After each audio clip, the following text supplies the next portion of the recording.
सौतेली माँ best motivational story. माँ प्रकृति का दिया हुआ अनमोल उपहार है, लेकिन जैसे ही इसके साथ सौतेला शब्द जुड़ता है तो लोगों का मन नकारात्मकता से भर जाता है। हमारे समाज में सौतेली माँ को झगड़ालू और अपने सौतेले बच्चे को कष्ट देने वाली तथा अपने पति के कान भरने वाली समझा जाता है। लेकिन इस रंगीन दुनिया में रिश्ते निभाने वाले पर निर्भर है कि वह उसे कैसे निभाते हैं। दोस्तों, यह कहानी बेस्ट मोटिवेशनल स्टोरी एक सौतेली माँ की है, जिसने अपने प्यार की ऐसी मिसाल पेश की कि लोगों की सौतेली माँ के प्रति सोच ही बदल गई।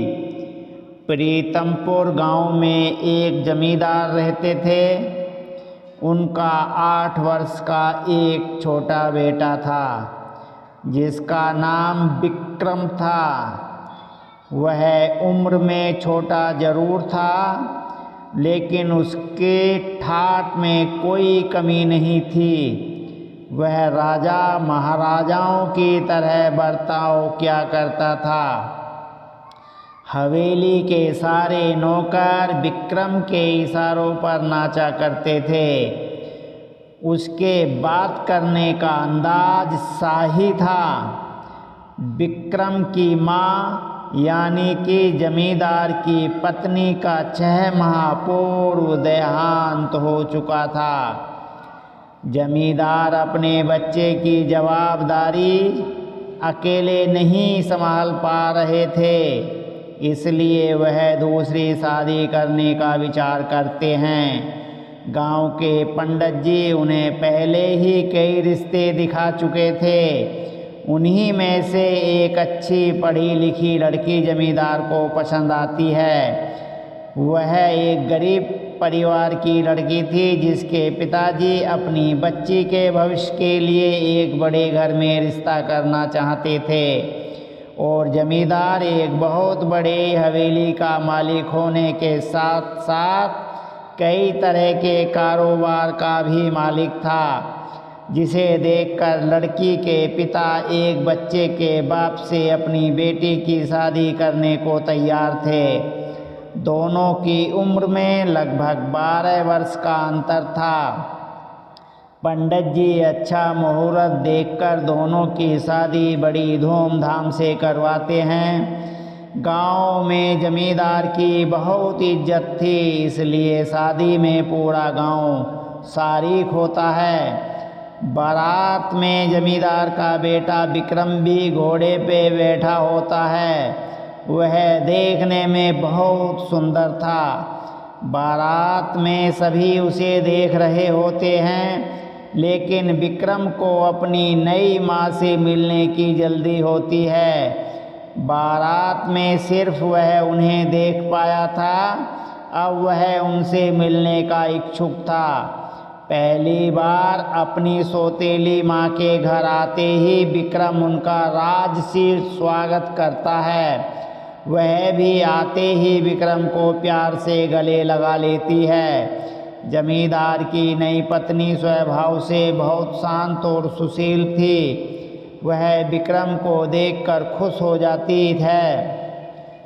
विक्रम बहुत प्यारा बच्चा था, इसलिए वह पहली ही नज़र में उसे अच्छा लगने लगता है। वह विक्रम को एक सगी माँ की तरह प्यार करने लगती है। विक्रम के जीवन में खुशियाँ आ चुकी थीं और अपनी सौतेली माँ के आने से विक्रम अपने पिता से भी ज़्यादा खुश था।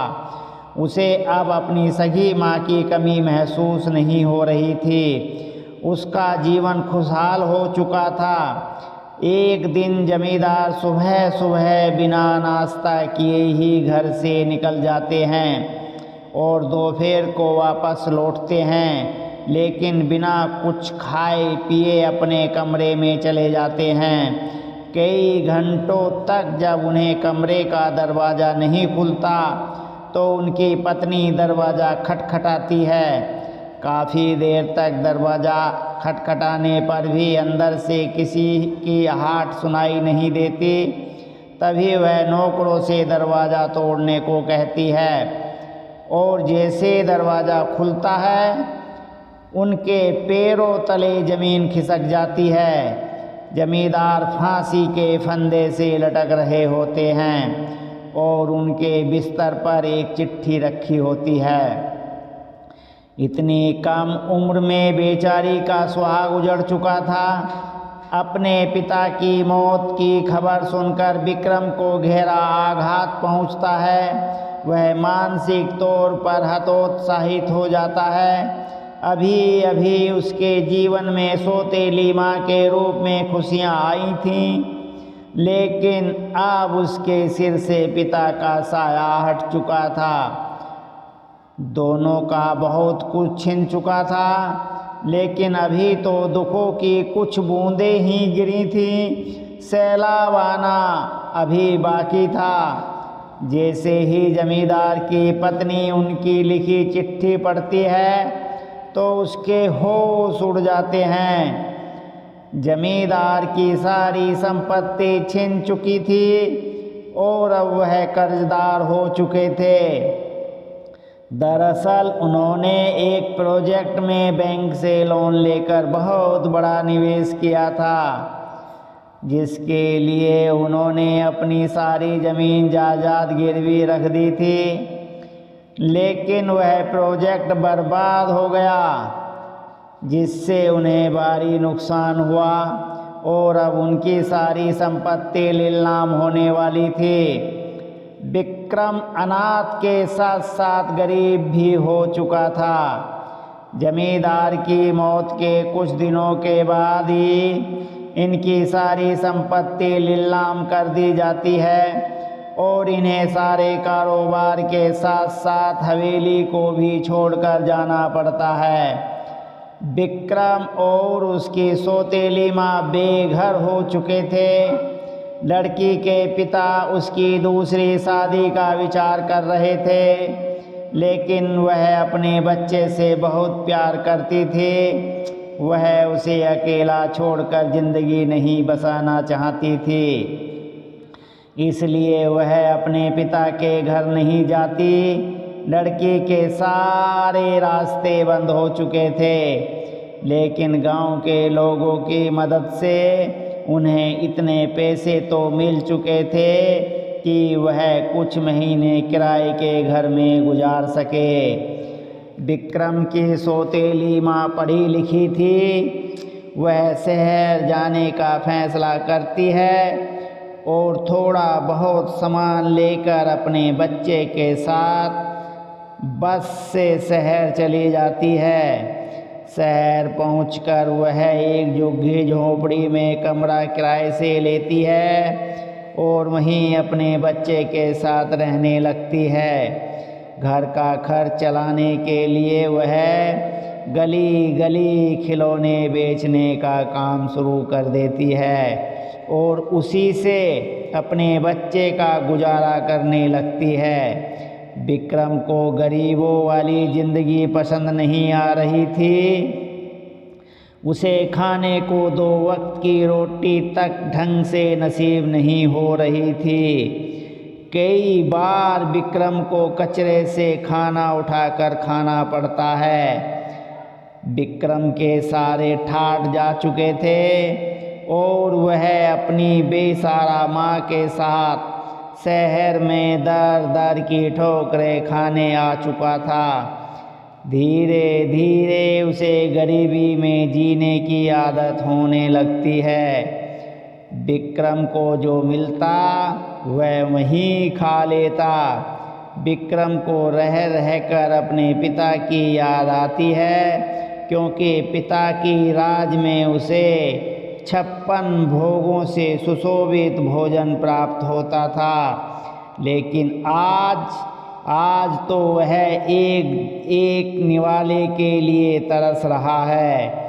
एक दिन विक्रम रास्ते में किसी से खाना मांग रहा होता है, तभी रास्ते से गुजर रही कार में बैठा एक व्यक्ति उसे पहचान लेता है। क्योंकि वह कई बार विक्रम के पिताजी से मिलने हवेली जा चुका था। वह विक्रम के पास पहुंचकर अपनी कार रोक देता है और गाड़ी से उतरकर विक्रम से उसके हालातों की वजह पूछता है। बड़े दिनों बाद विक्रम से किसी ने उसके हालातों पर चर्चा की थी। अचानक विक्रम फूट फूट कर रोने लगता है। वह उन्हें अपना समझकर सारा दुख बयान कर देता है। वह व्यक्ति एक बहुत बड़े व्यापारी थे और वह जमींदार को अपना अच्छा दोस्त समझते थे, लेकिन व्यापारिक यात्राओं के कारण कई सालों से वह जमींदार से मिल नहीं पाए थे। जैसे ही उन्हें जमींदार की मौत का पता चला तो उन्हें भी बहुत बड़ा झटका लगा। वह विक्रम से कहते हैं, तुम लोग इस समय कहाँ रह रहे हो बेटा?